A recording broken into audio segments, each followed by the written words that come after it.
Hello everyone, I hope you are doing well. So हाल ही में यहाँ पर इंडिया वियतनाम के बीच में 9 MOUs साइन किए गए। MOU means memorandum of understanding sign किए गए, जिसमें भारत और वियतनाम दोनों डिफेंस कॉपरेशंस को इन्हेंस करेंगे। इसके अलावा यहाँ पर भारत और वियतनाम के बीच में जो सिक्योरिटी कॉपरेशंस है इनको भी इन्हेंस करने की बात की गई। इसके अलावा ट्रेड के इन्हेंसमेंट और साथ ही साथ यहाँ पर बात की गई कि हम लोग फ्री ट्रेड पैक्ट को लेकर जो पॉसिबिलिटीज़ है इसे एक्सप्लोर करने की कोशिश करेंगे।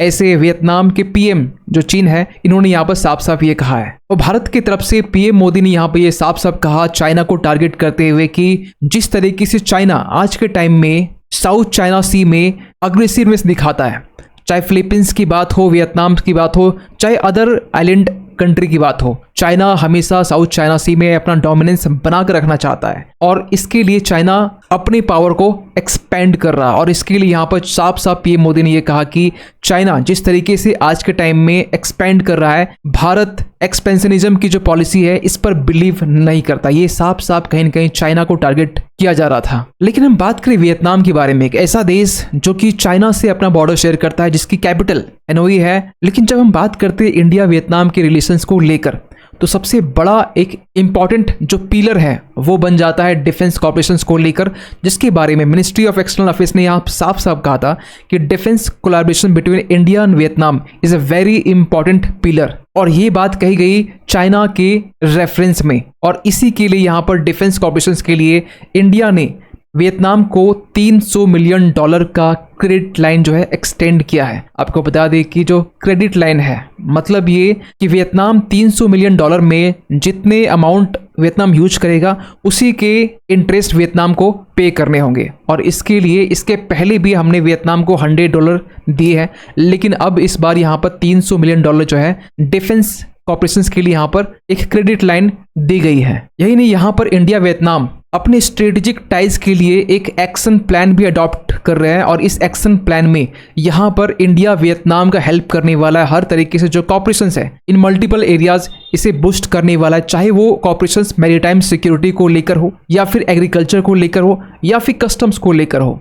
इन मल्टीपल एरियाज में इंडिया वियतनाम को कॉपरेट करने वाला है, और इसी के लिए यहाँ पर एक एक्शन प्लान यहाँ पर अडॉप्ट किया गया है। और ये सब कुछ की जा रही है यहाँ पर चाइना को देखते हुए, क्योंकि जिस तरीके से चाइना की एक्टिविटी साउथ चाइना सी में बढ़ रही है, इसके लिए फिलीपींस समेत, वियतनाम समेत, थाईलैंड, तमाम जो साउथ चाइना सी के कंट्री है ये परेशान है आज के टाइम में चाइना से। और हाल ही में यहाँ पर ये देखा गया कि जो वियतनाम के एक सीनियर लीडर जिनका नाम नुगियान फू ट्रोंग है, हाल ही में कुछ दिन पहले इनकी डेथ हुई है, और इसके बाद में यहाँ की जो सरकार है वो बदली है। और चाइना के जो प्रेसिडेंट है शी जिनपिंग इसी मौके पर वियतनाम विजिट किए, और यहाँ जाने के बाद में इन्होंने ये कहा कि हम वियतनाम के साथ में जो एक प्रैग्मेटिक पॉलिसी थी जो चीन के साथ में एक लंबे टाइम से चलती आ रही थी वियतनाम चाइना के बीच में, इसे फिर से हम कंटिन्यू करना चाहते हैं। और उस पॉलिसी का नाम था बैम्बो डिप्लोमेसी। आप बोलेंगे बैम्बो डिप्लोमेसी क्या है?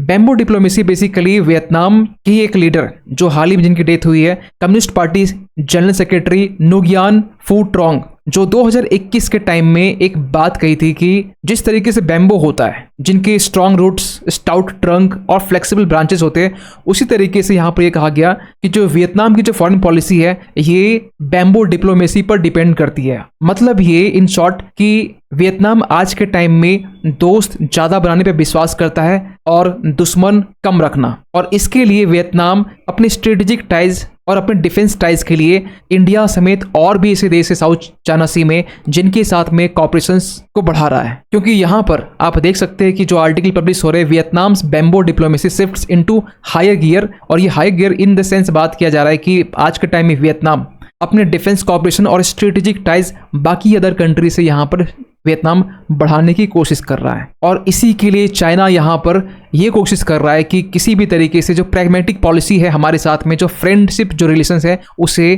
कंटिन्यू किया जाए। क्योंकि आज से अगर कुछ साल पहले की हम बात करें, 1970s के टाइम में सॉरी वियतनाम और चाइना के बीच में जो पार्सल आइलैंड है, आप यहाँ पर देख पाएंगे, इस आइलैंड को लेकर काफी ज्यादा डिस्प्यूट्स था, आज भी डिस्प्यूट्स है। और 1979 का वो टाइम था जिस टाइम में वियतनाम और चाइना के बीच में एक ब्लडी बॉर्डर वॉर हमें देखने को मिला था। लेकिन ओवर द टाइम चाइना और वियतनाम के रिलेशंस इंप्रूव होते हैं, जो भी डिस्प्यूट्स थे इन्हें भुलाकर आगे रिलेशंस को इंप्रूव किया जाता है। और इसके पीछे सबसे बड़ा फैक्टर था वियतनाम की कम्युनिस्ट पार्टी सिस्टम, क्योंकि आपको बता दें कि चाइना में जिस तरीके से कम्युनिस्ट पार्टी है उसी तरीके से वियतनाम में भी कम्युनिस्ट पार्टी है। इसके अलावा बात करें तो चाइना और वियतनाम के बीच में हाल ही में यहाँ पर हम बात कर रहे इसी साल मार्च की हम बात कर रहे हैं, जब चाइना गल्फ ऑफ टॉनकिन, अगर आप इससे मैप में देखना चाहेंगे तो आपको जस्ट टॉनकिन यहाँ पर दिखाई देगा वियतनाम के जस्ट बगल में। इसको लेकर हाल ही में चाइना ने यहाँ पर यह कहा कि गल्फ ऑफ टॉनकिन जो है ये कुछ हिस्सा जो है वो चाइना का भी यहाँ पर आता है और चाइना जो अपना एक्सपेंशन है यहाँ पर बढ़ाने की कोशिश कर रहा है। और यही सबसे बड़ा फैक्टर बन जाता है जिसके कारण वियतनाम आज के टाइम में अपने बैम्बो डिप्लोमेसी को लेकर काफी ज्यादा कंसर्न है और ये इसे बाकी दूसरे देशों से अपने स्ट्रेटेजिक टाइज को इंप्रूव कर रहा है। और इसलिए यहाँ पर इंडिया वियतनाम के बीच में जो रिलेशंस है इंपॉर्टेंट हो जाते हैं और उस बीच में जो $300 मिलियन जो क्रेडिट लाइन है इसे एक्सटेंड करना ये और भी ज्यादा इंपॉर्टेंट बन जाता है। और हाल ही में पिछले महीने की हम बात करें 12 जून का बेसिकली आर्टिकल्स है, वियतनाम ने साफ साफ चाइना को ये कहा था कि आपको मैरीटाइम राइट्स और इंटरेस्ट दोनों का रेस्पेक्ट करना पड़ेगा, जिस तरीके से चाइना फिलीपींस के साथ करता है कि उनके शिप को टक्कर मारता है, उनके जो ट्रूप्स है जो मछुआरे हैं उनके ऊपर में कुल्हाड़ियों से अटैक किया जाता है। ये सारे जो हरकत है ये वियतनाम साफ साफ देख रहा है किस तरीके से चाइना फिलीपींस को ह्यूमिलेट कर रहा है। ये तमाम जो चीजें हैं साउथ चाइना सी में आज के टाइम में जो देश है वो देख पा रहे हैं और इसी के लिए फिलीपींस और जापान दोनों मिलकर, इवन आपको बता दें कि यहाँ पर वियतनाम फिलीपींस सेपरेटली यहाँ पर मिलकर एक जॉइंट मिलिट्री एक्सरसाइज भी यहाँ पर कंडक्ट करने वाले हैं और इसके पीछे कारण है चाइना। लेकिन इंडिया वियतनाम रिलेशंस की बात करें तो हम लोग ये अच्छे समझते हैं कि डिफेंस टाइज इंडिया और वियतनाम के बीच में अच्छे हैं, लेकिन अगर हम ट्रेड की बात करें, इकोनॉमिक टाइज की बात करें तो इंडिया वियतनाम के बीच में एक कंपटीशन देखा जाता है। आपको बता दें कि 2020 का टाइम जब कोविड-19 का टाइम था, उस वक्त चाइना से बहुत सारे जो मैन्युफैक्चरिंग कंपनीज थी वो वहां से शिफ्ट कर रहे थे और उस वक्त शिफ्ट करने के दौरान एक सबसे बड़ा सवाल निकल के आ रहा था कि जो मैन्युफैक्चरिंग कंपनीज है ये इंडिया में आने वाली है। लेकिन इंडिया में जो नंबर्स शिफ्ट हो रहे थे उससे काफी ज्यादा नंबर्स कहीं दूसरे देश में शिफ्ट हो रहे थे और उस समय आर्टिकल बनते हैं कि India's true manufacturing rival is not China, it's someone else. और समवन एल्स में कौन था? वो था वियतनाम। आपको बता दें कि स्मार्टफोन एक्सपोर्ट्स को लेकर इंडिया वियतनाम के बीच में एक रेस देखी जा रही थी और उस रेस में यह भी कहा जा रहा था कि कौन इस रेस को जीतेगा, क्योंकि अगर हम डेटा की बात करें तो ग्लोबल मोबाइल फोन एक्सपोर्ट को लेकर इंडिया जो है, इंडिया की जो पोजीशंस है, जो शेयर है वो बिल्कुल ये मिनिस्कल है। आप देख पाएंगे कि चाइना जहां पर USA, Hong Kong, Japan, Germany, UAE इनको यहां पर एक बड़े नंबर्स में स्मार्टफोन एक्सपोर्ट करता है। इसके बाद वियतनाम है। इंडिया का जो नंबर है आप देख पाएंगे कि यूएसए 0, जापान 1%, 3%, 9%। ये डेटा है 2021 की। इसके बाद में नेक्स्ट ईयर 2022 आता है। 2022 के टाइम में इंडिया बन जाता है second largest mobile phone maker, लेकिन एक्सपोर्ट करने के मामले में अब भी इंडिया पीछे था और इंडिया के पास में उस वक्त ये कैपेबिलिटी थी कि इंडिया एक मोबाइल एक्सपोर्ट हब बन सकता है।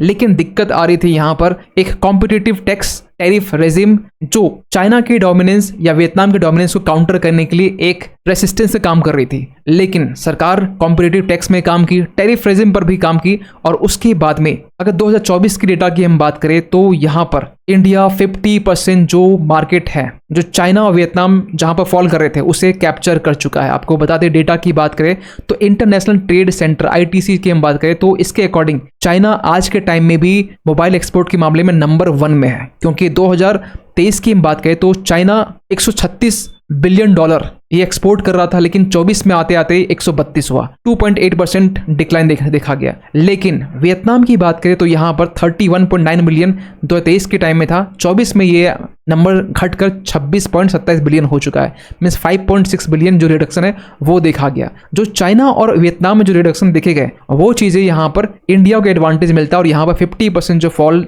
जो चाइना वियतनाम देखा गया वो चीज़ें इंडिया उसे कैप्चर कर लिया है। खैर, आप क्या मानते हैं इस पूरी अपडेट को लेकर कमेंट कीजिएगा। और जाते जाते एक क्वेश्चन आप सभी के लिए कि हाल ही में यहाँ पर किस मिनिस्ट्री ने bagless days for student in class 6 and 8 के लिए एक गाइडलाइंस इंट्रोड्यूस किया है? कि जो 6 से 8 क्लास के जो बच्चे हैं उनकी जो बैग्स में बुक्स एंड कॉपीज होती है, जो बर्डन होते हैं, इसके रिगार्डिंग ये गाइडेंस इशू की गई है। आपको बताना है किस मिनिस्ट्री ने यहाँ पे इसे इंट्रोड्यूस किया है। Ministry of home affairs, ministry of women and child development, ministry of education या फिर मिनिस्ट्री ऑफ पावर। सही आंसर कीजिए कॉमेंट सेक्शन पे। मिलते किसी अगली वीडियो में, तब तक के लिए थैंक यू सो मच।